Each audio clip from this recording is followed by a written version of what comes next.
Hi students, today I am going to do a video for grade 6 students regarding their 4th unit, Energy in Day-to-Day Life. So we all know when we get up from the early morning until we go to the bed for the sleep at night, we are engaging in different activities in our day-to-day life. When we are brushing our teeth, when we are reading something, when we are writing something in the book, if we want to push something or pull something, when we want to cook, in each and every step we are engaging with energy. That means our body need energy to perform different activities.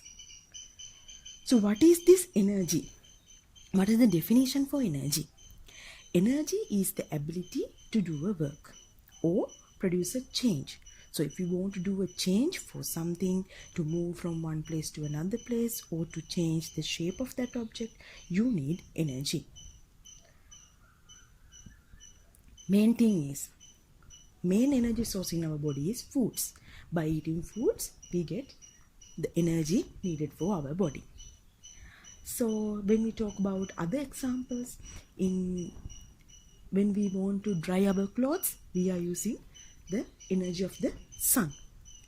And if we want to run a vehicle, we have to go for a shed and we have to get petrol or diesel. When we are cooking, when your mothers are cooking in the house, they are using either LP gas or firewood. So there are different energy sources that we are using in our day-to-day life. In this chapter, you have to learn about these different energy sources. So the first energy source I would like to describe initially is sun. Sun is the only natural energy source in the world.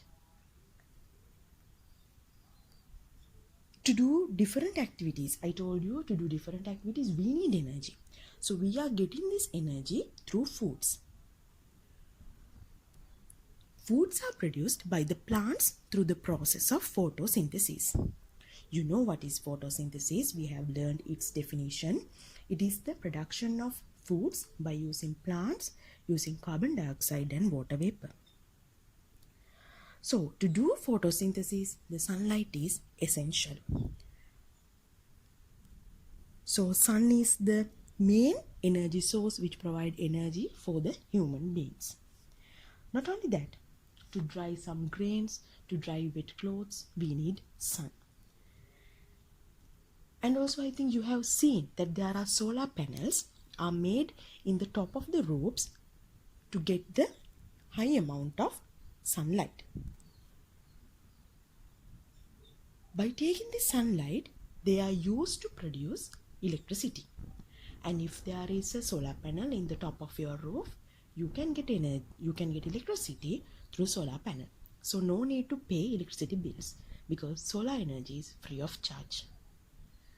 And some are using the solar panels to get boiled water. Another main energy source is biomass. What is biomass? Biomass means the living materials. That means plants and animals.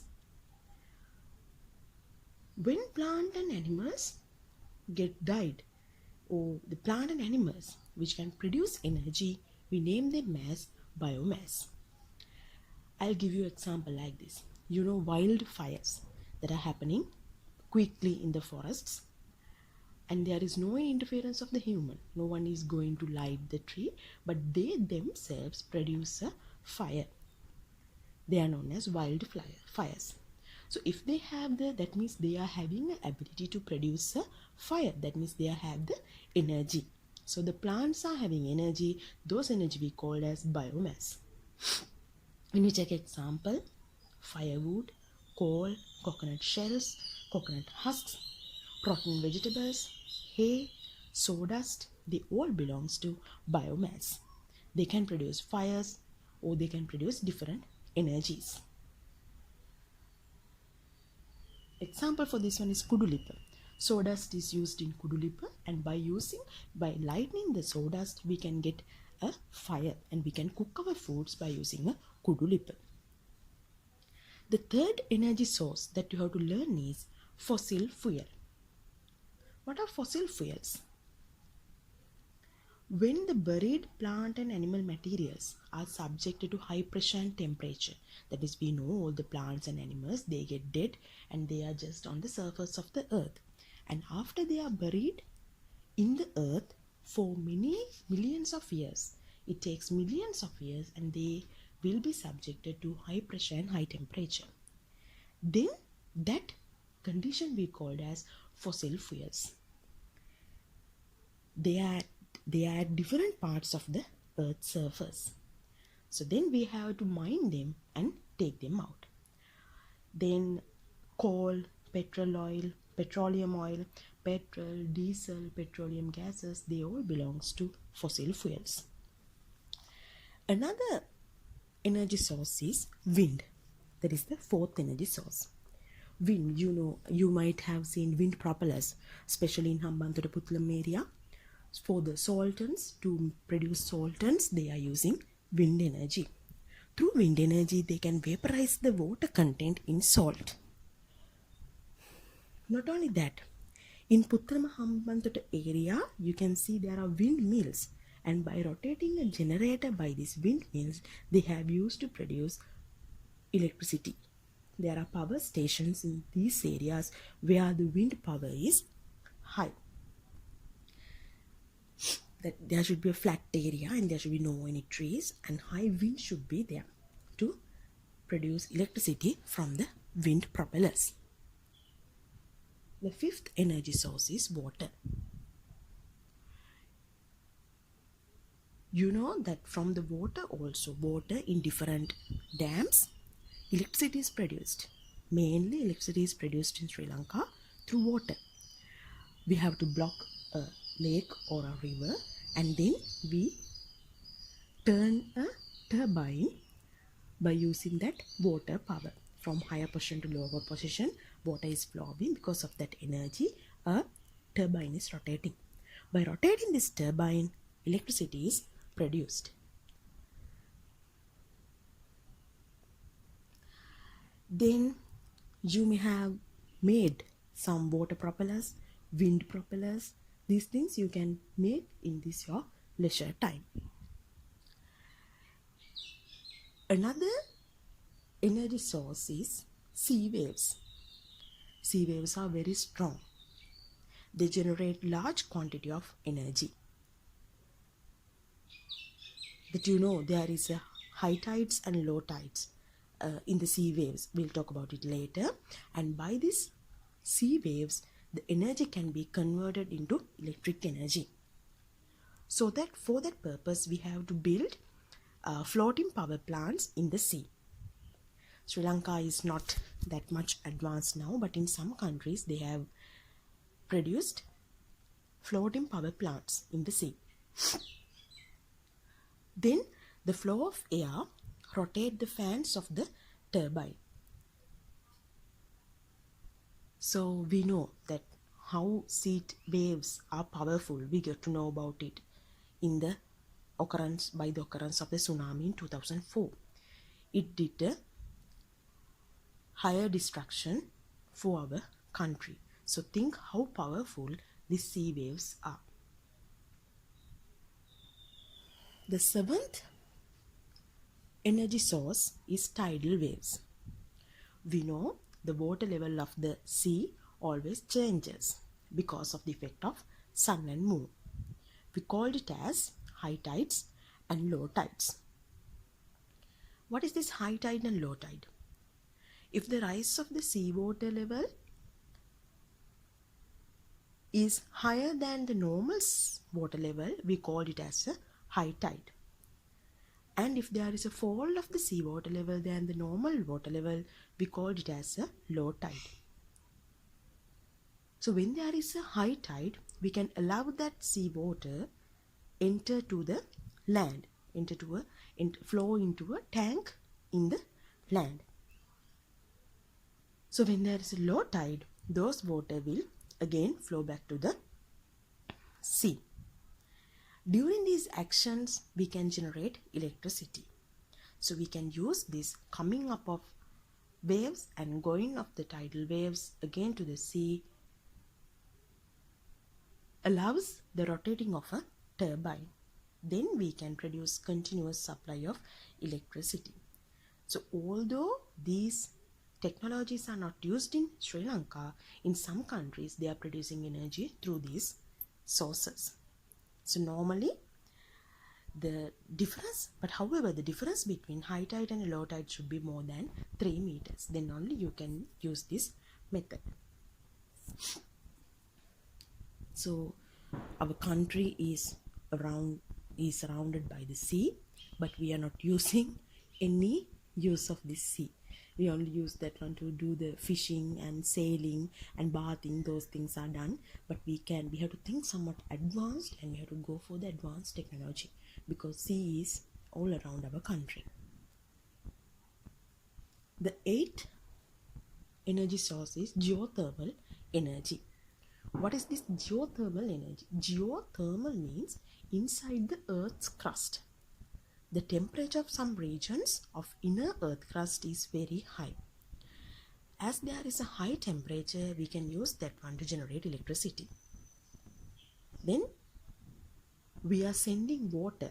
We just mine to those high temperature places, and we can insert pipelines, and then we are sending water. Then because of the high temperature in those regions, this water is converted into steam. Then we can get this steam out of the surface, and it is used to, and that steam is used to rotate a turbine. So this is used in some countries who is having a high geothermal power. That means especially we also have in Trincomalee. You know that there are Trincomalee, there are hot water springs. So that means the inside crust, inside layer of the earth is somewhat hot. That's why the hot water is coming out from there. So for those areas, we also can apply this technology. So the last energy source that you have to learn is nuclear energy. Nuclear energy means the energy of the sun. The energy of the sun is generated by the nuclear reactions. That means there is a very high amount of energy reaction by the protons, neutrons and electrons inside an atom. If nuclear reactions are performed under controlled conditions, nuclear energy can be generated. This nuclear energy can be taken out as heat or thermal energy. So from this heat we can again produce a steam, and by using the steam we can rotate a turbine. So in some countries they are using this nuclear energy, but in our country we are nothing. We are not using the nuclear energy, but it should be done with the developed countries with developed technology, because if something happen, if some problem happen in the nuclear plant, it will cause a high destruction. That means it can destroy the whole country elsewhere. So these are the main energy sources that you have to learn. What are these and what are the functions that we are doing through these energy sources? So if I summarize, I told you the energy, these were the energy sources that we described: sun, biomass, fossil fuel, wind, water, sea waves, tidal waves, geothermal energy and nuclear energy. So you have to remember what are the main sources of energy and why you need energy. And you have to remember, and also you have to remember the definition for energy.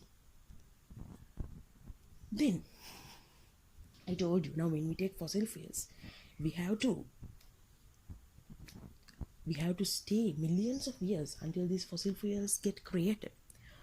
So the sun, wind, water, we get them without any cost. There is no any cost by using them. So we always have to think about sustained use of energy. What is the sustainable use of energy?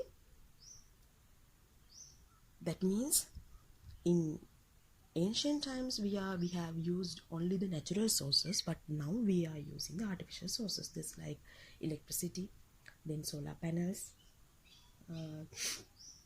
the petroleum oils for the vehicles, and LP gas for our gas cooker, those technologies. So they can be produced day by day. They will take a huge time to get renewed. not just like wind, water. We are getting them every day. But when there is a drought season, electricity will be there will be shortage in electricity for your places. That means there will be a power cut in some days, because with low amount of water we can't produce electricity for the whole country. So because of that, we always have to think about this energy crisis. There will be a huge energy crisis in future because of the growth of this population. Day by day population is getting increased, and higher number of industries, they need more and more energy. Because of that, there will be energy crisis.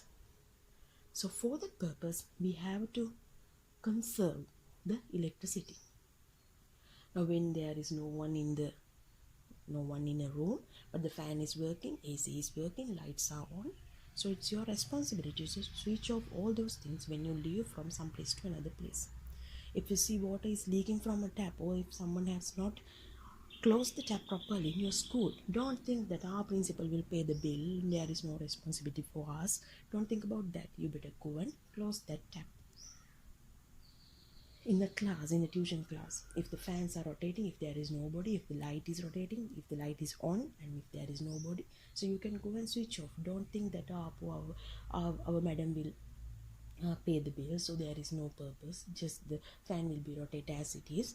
Likewise, because we all have to face this energy crisis, so we have to conserve energy and we have to use them very carefully, because it's our responsibility to protect these sources for our future generation. Otherwise, your children and your future generation will have to face a big problem. So this is not a very much difficult lesson, it's an easy lesson. Energy in day-to-day life. I told you what are the things you have to remember. First, you have to remember the definition, what is energy. Second one, you have to remember about what are the sources and what are the applications of those sources. I mentioned 9 sources of energy. Third point, you have to remember how can you sustainably use electricity, use these energy sources. Okay, so we'll meet again with another video regarding to another chapter. Until then, thank you very much.